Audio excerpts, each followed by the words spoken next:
Hello and welcome to Antinatalism this week. There's a new paper by Mati Hairi and Amanda Suknik, Life Cannot Be Good, published in the Cultura, which is an international journal of philosophy of culture and axiology. Before we look at what the paper actually says, we must first understand a few things. What is Aristotelian ethics or the new Aristotelian position? And what is goodness? What does it mean for something to be good? Peter Geacher in 1950s wrote about goodness. He said, there are two types of adjectives. Let's say a car is red. Here you can split it into two things. There is a car and there is something which is red. Geacher called these kinds of adjectives as predicative adjectives. But good is not like that. When we say that Peter is a good man, we can't split it into Peter is a man and Peter is good.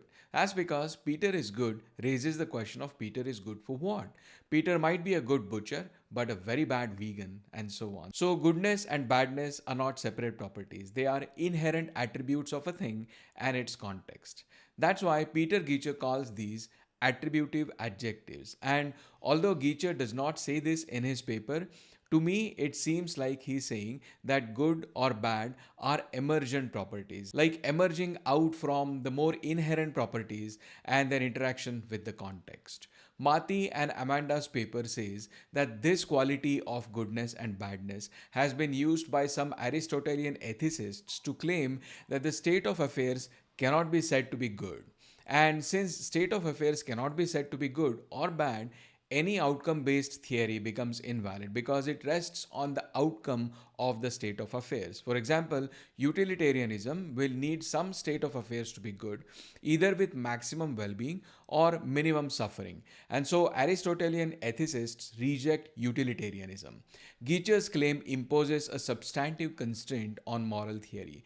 This constraint has since become a cornerstone of Aristotelian critiques of modern moral theory, especially utilitarianism. But at the same time, Aristotelian ethicists depend on virtue ethics. And being virtuous means to do the right thing. The right thing is acting in such a way that aligns with our function. Like humans are animals, they are also social animals and fertile animals. So, behaving in such a way that those functions are performed will result in human flourishing, also called as eudaimonia, and is the right thing to do.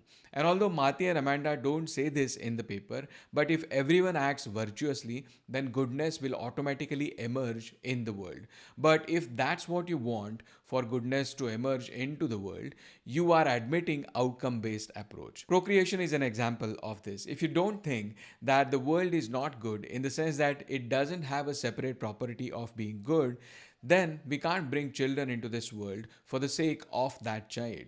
The only remaining reason for having the child is for the parents, either for their desires or for their flourishing, which is not the reason neo Aristotelians like Anscombe have put forth for having children. In Why Have Children, she says having children is morally good. But why is it good? If it is because existence of those new humans is good, then that's outcome based. So either accept consequentialism or don't say that procreation is good. Now, there's a lot of reading involved in understanding this paper. You need to know Peter Geacher's work as well as that of Philippa Foot and Anscombe. This paper is probably for academics, but there are some good points. It exposes Aristotelian virtue ethics using procreation as an example. Also, Mati is a well known and established philosopher, but we also have Amanda Suknik dabbling into philosophy and academic papers, which is a great news for antinatalism. An article appeared in the Human Life Review, a long running pro life publication. The chapter is titled Modern Antinatalism Against Life, Against Humanity by Jason Morgan. Now, this isn't just a casual critique. It's a direct philosophical challenge to modern antinatalism. And interestingly, it shows that antinatalism is now being taken seriously enough to warrant full length rebuttals. Morgan argues that antinatalism evaluates life from what he calls a kind of cosmic perspective. He says that from the standpoint of the universe, human life might look meaningless, but from the standpoint of human relationships, life is deeply meaningful. In other words, Who cares about the perspective of the universe? Humans matter to other humans, and that's what matters while creating new humans.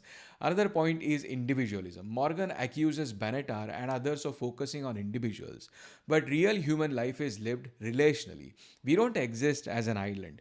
We are connected to other humans, our parents, siblings, partners, friends, and society at large. Those connections not only give meaning to our lives, but they are who we actually are. If we were to disappear, then all those connected to us would suffer in different capacities as a result. So, when we say that it would have been better if a person would not have existed, we are in a sense ignoring the suffering that may cause to all these connected people. Now, Morgan makes a mistake of taking examples where an actual person was existing with concrete, real, established connections and then they died. This is a misplaced example because antinatalism is not for killing already existing lives. But on a more charitable reading, one can still recognize the void felt at least by the potential parents who long for having children. I think the real mistake Morgan is making is that he is shifting the focus to already existing people. Antinatalism recognizes the suffering of already existing people. It only points to the preventable suffering of people who would exist otherwise. When we are talking about Benatar's axiological asymmetry, for example, we are talking about pain a potential person would feel if he is realized. We are not talking about the void his potential parents are feeling before bringing that person into existence. Secondly, before coming into existence, there are no connections and there is no one interested in establishing such connections. So Morgan's analysis fails to convince me despite all the theological arguments he tries to decorate them with.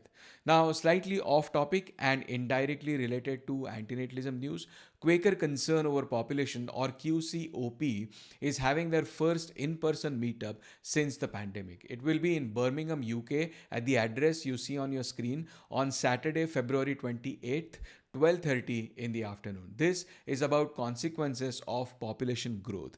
The event will include background on the population issue, introduction to QCOP and a panel discussion. So if you happen to be nearby, you may want to check this out in person. Now from Birmingham to Bengal, Bengali antinatalists are back on streets with their antinatalist activism. This time with a legal entity, Kahu Advocacy. You can see activists on the streets with placards in English, Bengali, and Hindi talking to people about antinatalism. On to some notable videos. There were so many videos on antinatalism, some good ones, some bad, some in different languages, some only indirectly on antinatalism. But I am only going to highlight two of them here. First one, recommended by Mati Hairi to me, is probably an AI generated voiceover documentary in favor of antinatalism by a very tiny channel called Pitiable. The documentary divides the timeline of antinatalism into ancient and more recent times and then looks at antinatalism from two perspectives. One is naturalistic perspective, that is, we were born as a result of biological evolution and nature governs this procedure. Another is Christian perspective and biblical references of antinatalism. All in all, a nice half an hour to listen to. A big Korean channel with over 280,000 subscribers made a detailed video on David Benatar's arguments for antinatalism. This was in Korean and I listened to it auto-dubbed in English. The creator of this video will have a baby soon and found antinatalism interesting, although confessed at the end that he is not convinced by it. One trivial mistake he makes is using Peter Singer's photo as David Benatar's, not an uncommon mistake on internet. But crucially, he made two mistakes in refuting Benatar. He agreed with the logic that Benatar has employed, but said that we don't live our lives logically and in this calculated manner.